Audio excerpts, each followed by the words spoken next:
Dans l'éclat féerique des productions Disney, entre chansons entraînantes, princesses éblouissantes et mondes enchantés, se cachent parfois de vraies histoires. Ces récits, souvent méconnus, révèlent des éléments de vérité, des destins extraordinaires ou des moments historiques. Ceux-là ont inspiré les scénaristes de Disney.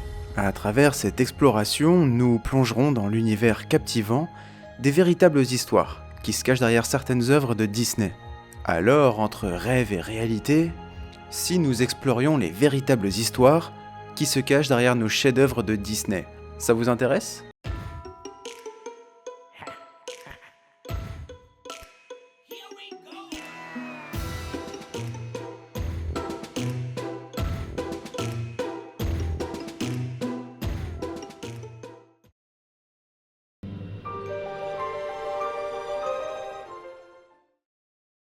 Belle, jeune fille rêveuse et éprise de liberté, se retrouve prisonnière d'une bête mystérieuse et terrifiante.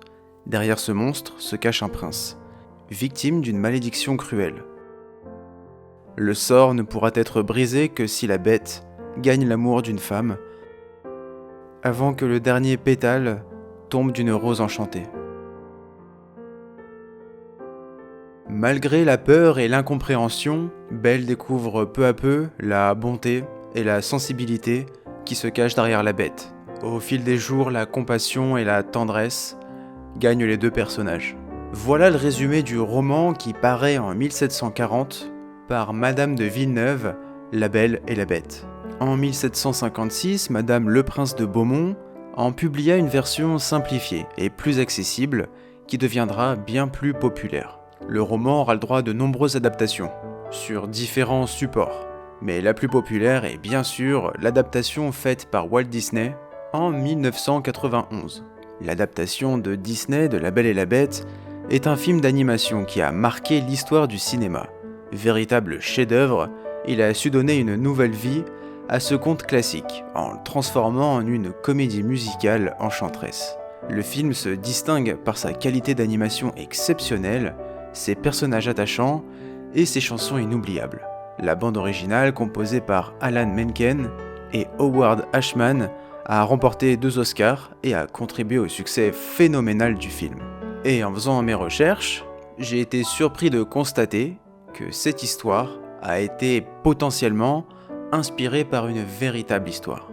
Voyez mon étonnement au moment des recherches. Une histoire qui, comme dans le film, s'est déroulée au pays de Thierry Lhermitte, la France. Né en 1537 sur l'île de Tenerife, Pedro González était loin de se douter du destin extraordinaire qui l'attendait. Dès son plus jeune âge, il se distinguait par une pilosité excessive, résultat d'une maladie génétique rare appelée hypertrichose. Sa différence le rendait unique mais aussi vulnérable aux regards cruels et aux moqueries. Pedro devient source de divertissement, à tel point qu'il est capturé à l'âge de 10 ans, pour être offert en cadeau au roi Henri II. Pedro quitta donc son île natale pour la cour fastueuse de Fontainebleau. Là, il fut présenté comme l'homme sauvage, une attraction extraordinaire pour les nobles et les courtisans, mais aussi curiosité scientifique, où il est étudié par les médecins et les ecclésiastiques. Est-ce un homme ? Est-ce une bête ? Si c'est différent de nous, c'est que c'est anormal, non ? Au début, Pedro était victime de moqueries et de quolibets. Sa fourrure épaisse et son apparence hirsute amusaient et effrayaient à la fois. Mais Pedro était loin d'être une bête sauvage. Il était intelligent, gentil et doté d'une grande intelligence. Au fil du temps, il gagna le respect et l'affection du roi Henri II et de la reine Catherine de Médicis. Sa sagesse et sa droiture firent de lui un conseiller précieux, tandis que sa nature douce et bienveillante lui valut l'admiration de la cour. Et il fut rebaptisé Petrus Gonzalvus. Il va même devenir, au cours des années qui vont suivre, l'une des personnes lettrées les plus fréquentées de Paris. De bête, il est devenu prince. Tout va pour le mieux dans la vie de Petrus, jusqu'à la mort du roi Henri II, son protecteur, en 1559. C'est à ce moment que son épouse, Catherine de Médicis, devient la régente du royaume, mais également la nouvelle protectrice de Pétrus, et celle-ci est bien moins bienveillante que son mari. La reine régente va donc ordonner à Pétrus de se marier, et une jeune femme est choisie, une certaine Catherine Raffelin, une jeune et jolie femme de la cour. Et la pauvre Catherine, en plus d'épouser un homme qu'elle ne connaît pas, le découvre seulement le jour de son mariage.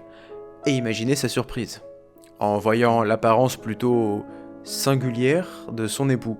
Le couple eut 6 enfants, dont 4 héritèrent de la maladie de leur père.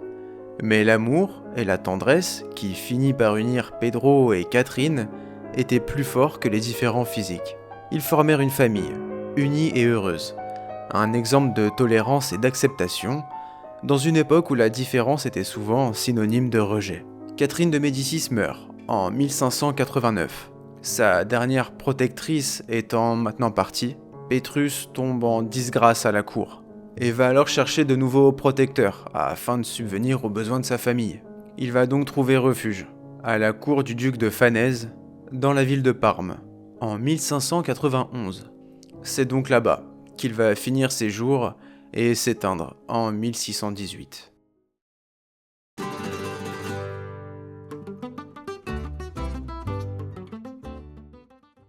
Miguel, un jeune garçon mexicain passionné de musique, rêve de devenir un célèbre guitariste comme son idole, Ernesto de la Cruz. Mais sa famille a interdit la musique depuis des générations. Un secret lié à un événement tragique du passé. Le jour de la fête des morts, Miguel se retrouve accidentellement dans le monde des esprits. Là, il rencontre ses ancêtres décédés, qui lui racontent l'histoire de sa famille et le lien brisé avec la musique. Déterminé à découvrir la vérité et à réaliser son rêve, Miguel entreprend un voyage extraordinaire dans le monde des esprits, accompagné de ses nouveaux amis, Hector et Dante. Coco a eu un impact important sur la culture populaire, en sensibilisant le public à la fête des morts et à la culture mexicaine en général. Et contrairement à ce qu'on pourrait croire, il y a de vraies personnes qui ont inspiré certains personnages du long métrage. Commençons donc par le personnage qui donne son nom au film, Mama Coco. Mama Coco est présentée comme la grand-mère de Miguel, le héros du film. Elle commence à souffrir de troubles de mémoire et évoque souvent son père disparu. Il a disparu pour la musique, et depuis, la famille ne veut plus en entendre parler. Et si on regarde bien Mama Coco, on ne peut s'empêcher d'être frappé par sa ressemblance avec Maria Salud Ramirez Caballero, une femme très âgée vivant dans l'état du Michoacán, au Mexique. Et pour cause, c'est elle qui aurait inspiré le personnage. Durant la pré-production du film, les équipes créatives sont venues au Mexique pour trouver de l'inspiration, pour photographier et filmer les lieux, les paysages, tout comme cela est fait pour de nombreux films du studio. Ils vécurent quelque temps sur place, pour s'inspirer de la culture locale.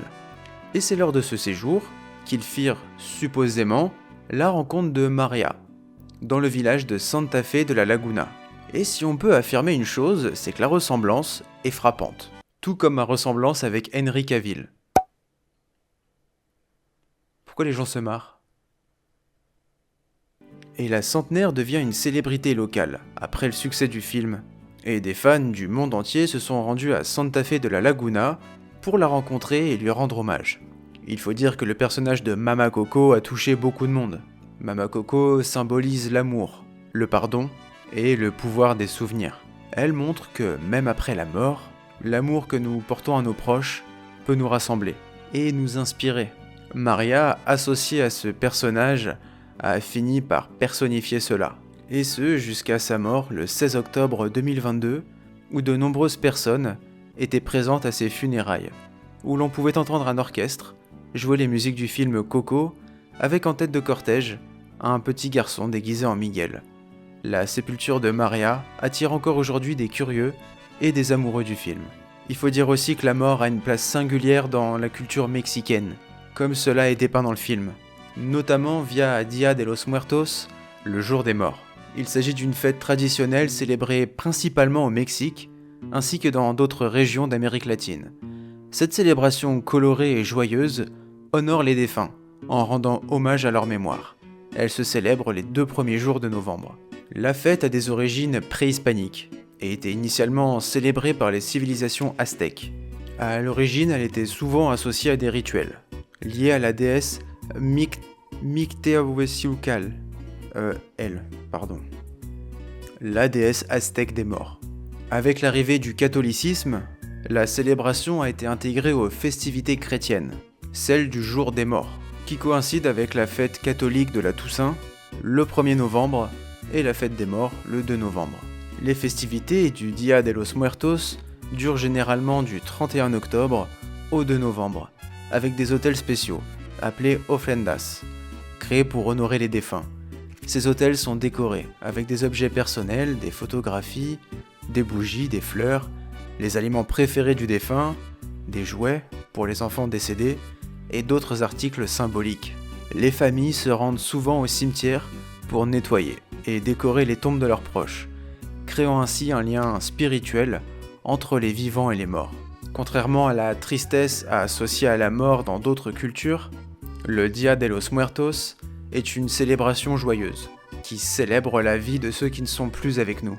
La croyance sous-jacente est que les âmes des défunts reviennent pour passer du temps avec leurs proches. Et la fête est donc empreinte de chaleur, de couleurs et de souvenirs heureux. Nous avons parlé un peu plus tôt de Maria, mais elle n'est pas la seule à avoir inspiré un personnage du film, car Ernesto de la Cruz, le célèbre chanteur, tire son inspiration de Jorge Negrete, Georges, considéré comme l'un des chanteurs et acteurs les plus populaires de l'histoire mexicaine. Negrete a débuté sa carrière dans la musique avant de faire le saut vers le cinéma.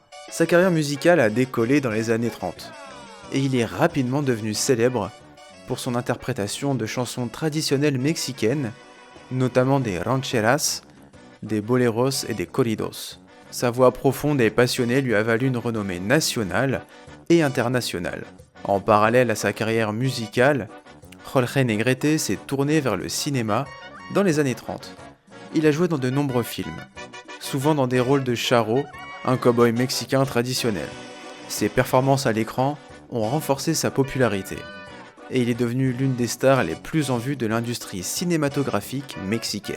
C'est d'ailleurs dans la même période qu'un autre chanteur-acteur a eu un succès phénoménal et a inspiré Ernesto de la Cruz, et laissé son empreinte dans la culture mexicaine, Pedro Infante. Infante a commencé sa carrière artistique dans les années 30 en tant que chanteur de musique régionale, se spécialisant dans le genre de la ranchera.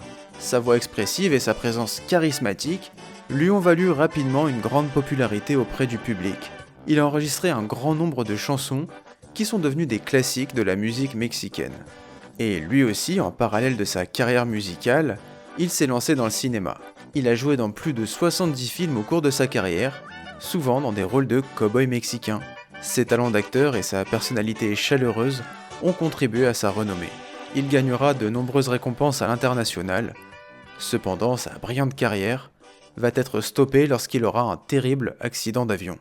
Le film Coco s'est distingué par la profondeur de ses recherches et son engagement à représenter de manière authentique la riche culture mexicaine.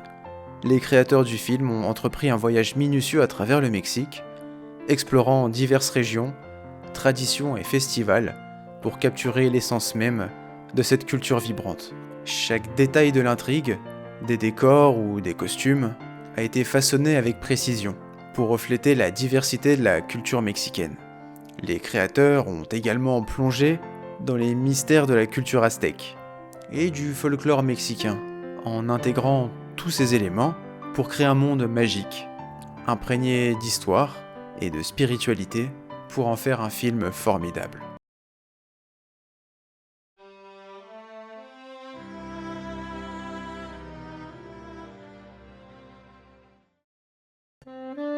Le Livre de la Jungle est un recueil d'histoires écrit par l'auteur britannique Rudyard Kipling. Il a été publié pour la première fois en 1894 et est surtout connu pour ses récits mettant en scène des animaux anthropomorphes, avec en tête de liste le jeune Mowgli, un garçon élevé par des loups dans la jungle indienne. Le livre est composé de plusieurs histoires qui se déroulent dans la jungle de l'Inde, chacune mettant en scène des animaux qui parlent et agissent comme des humains. La trame principale suit Mowgli, un petit enfant humain, élevé par une meute de loups après avoir été perdu dans la jungle. Mowgli grandit parmi eux, apprenant leurs lois et leurs coutumes. Et si vous avez bien vu le film, on va parler d'un personnage, l'histoire vraie de ce singe coiffé comme Bernard-Henri Lévy. Non, bien sûr que non. On va parler de Mowgli, le vrai Mowgli, Courant de l'année 1872, à Uttar Pradesh, en Inde, un groupe de chasseurs parcourt la forêt, quand soudain, ceux-ci tombent sur un enfant.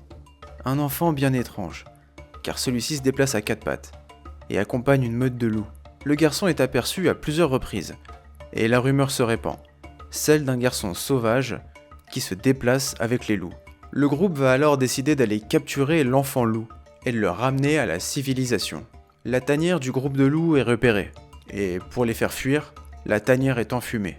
Un seul loup accompagnait l'enfant, et malheureusement froidement abattu, devant les yeux de l'enfant qui est capturé.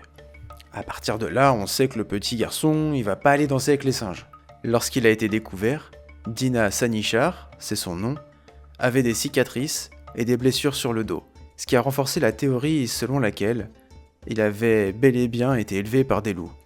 L'enfant sauvage, une fois extirpé de sa forêt, est placé dans un orphelinat et a été baptisé Sanichar, ce qui signifie samedi en ourdou, car c'est le jour où il est arrivé à l'orphelinat.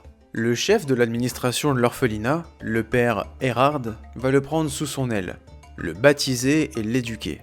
Il va noter que le garçon avait une intelligence très faible, semblait soit faible d'esprit, soit idiot, bien qu'il ait des signes de raison, et que parfois Sanichar fasse même preuve de logique.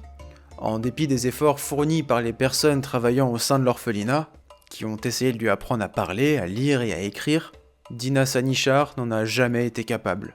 Pour communiquer, il émettait des bruits d'animaux.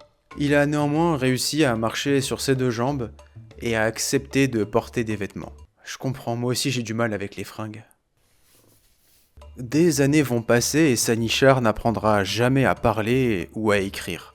Sa nature animale ne le quittera jamais. Même après toutes ces années à l'orphelinat, entouré de civilisation, il continuera à se nourrir de viande crue, à marcher à quatre pattes et pousser des hurlements de loup.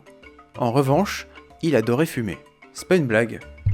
L'enfant sauvage était devenu accro au tabac. Sanichar va tout de même réussir à se lier d'amitié avec une autre personne, qui était lui aussi un enfant sauvage. Il va prendre cet enfant sauvage sous son aile, va même lui apprendre le peu de choses qu'il avait appris de la civilisation, comme boire de l'eau avec une tasse. Mais Sanichar va malheureusement contracter la tuberculose et va finir par s'éteindre en 1895, âgé de 29 ans. Les détails précis de l'abandon de Dina Sanichar par sa famille restent obscurs et entourés de mystères. Il existe plusieurs théories et versions de l'histoire, mais aucune d'entre elles n'est confirmée de manière définitive. Selon certaines sources, il aurait été abandonné par ses parents en raison d'un handicap ou d'une maladie mentale, ce qui aurait rendu difficile pour sa famille de s'occuper de lui. Une autre théorie suggère que l'enfant aurait été perdu dans la forêt, aurait été trouvé par des loups et aurait adopté leur comportement pour survivre. Ce qui est sûr, c'est que c'est pas un cas unique. J'avais parlé de l'enfant sauvage avec lequel il s'est lié d'amitié, mais d'autres cas ont été documentés à la même période, car 4 autres enfants loups ont été répertoriés dans le pays, et d'autres histoires de ce genre finiront par émerger. Entre 1843 et 1933, il y a eu en Inde 16 cas d'enfants sauvages, élevés par des animaux différents. Le cas le plus célèbre est celui de 2 filles, Kamala et Amala, qui ont été élevées par une meute de loups en 1920. Les filles hurlaient à la lune, marchaient à 4 pattes et ne mangeaient que de la viande crue. Mais le cas des enfants sauvages n'est pas propre à l'Inde, car des cas ont été recensés en France, comme l'enfant loup des Ardennes en 1563. Un petit garçon, entouré de loups, dévorant de la chair animale à pleines dents en leur compagnie. Il a été repéré, enlevé et exposé comme une curiosité, puis le temps passant, va s'intégrer et devenir berger. Mais le cas le plus célèbre d'enfant sauvage en France est celui de Victor de l'Aveyron. Victor est l'un des cas les plus célèbres d'enfants sauvages enregistrés dans l'histoire. Il a été découvert en 1800 dans la forêt de l'Aveyron, dans la région Midi-Pyrénées en France. Lorsqu'il a été trouvé, Victor avait environ 11 ou 12 ans, et il marchait à 4 pattes. Il ne portait aucun vêtement et montrait des signes de comportement sauvage. On pense qu'il avait probablement été abandonné ou s'était perdu dans la forêt à un très jeune âge et avait survécu en adoptant des comportements d'animaux. La découverte de Victor a suscité un grand intérêt parmi les scientifiques et les éducateurs de l'époque. Il a été pris en charge par un éducateur nommé Jean-Marc Gaspard Itard, qui a entrepris de l'éduquer et de l'intégrer à la société humaine. Itard a travaillé avec Victor durant des années pour lui enseigner des compétences de base, telles que la communication, marcher sur ses deux jambes et d'autres habitudes sociales, mais sans succès. Et Itard va finir par se lasser de Victor et va totalement arrêter de s'occuper de lui. Victor finira donc ses jours auprès d'une gouvernante qui l'avait suivi durant toutes ces années, aux côtés des médecins. Il meurt à Paris en 1828 sans n'avoir jamais su écrire, lire ou même parler. On recense même des cas plus récents, comme celui d'Oksana Malaya en Ukraine, abandonnée par ses parents et élevée par des chiens.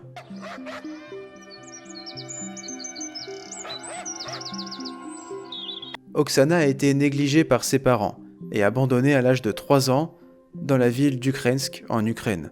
Elle a erré dans la forêt et a vécu avec des chiens errants pendant plusieurs années. Au cours de cette période, Oksana a appris à marcher à quatre pattes, à aboyer et adopter d'autres comportements canins. Elle a été découverte vivant dans une ferme abandonnée. Elle a été placée dans un orphelinat où elle a commencé à recevoir une éducation et une assistance pour réintégrer la société humaine. Son cas a attiré l'attention des médias et des chercheurs, offrant un exemple unique des effets de l'isolement et du manque de contact humain sur le développement d'un enfant. En conclusion, derrière chaque film Disney se trouve un trésor d'inspiration puisé dans les tréfonds de la réalité. Ces histoires parfois obscures ou oubliées émergent des replis de l'histoire, de légendes anciennes ou de vies extraordinaires. Les créateurs de Disney ont réussi à transcender ces récits authentiques en des œuvres magiques, ajoutant une touche d'enchantement, tout en conservant l'essence des émotions et des leçons de vie qui les ont inspirés. Merci d'avoir suivi la vidéo. Si vous voulez soutenir la chaîne, mettez un like à cette vidéo, dites-moi ce que vous en avez pensé en commentaire et surtout, abonnez-vous. Pour me soutenir encore plus, vous pouvez devenir membre de la chaîne en souscrivant à un abonnement qui vous permettra de voir les vidéos en avance. Je tiens d'ailleurs à remercier Lorraine pour sa fidélité et à son soutien. N'hésitez pas à aller voir les autres vidéos de la chaîne, ça va flatter l'algorithme et ça va nous permettre d'avancer. Et sur ce les amis, moi je vous dis à très bientôt pour de nouvelles vidéos. Bisous.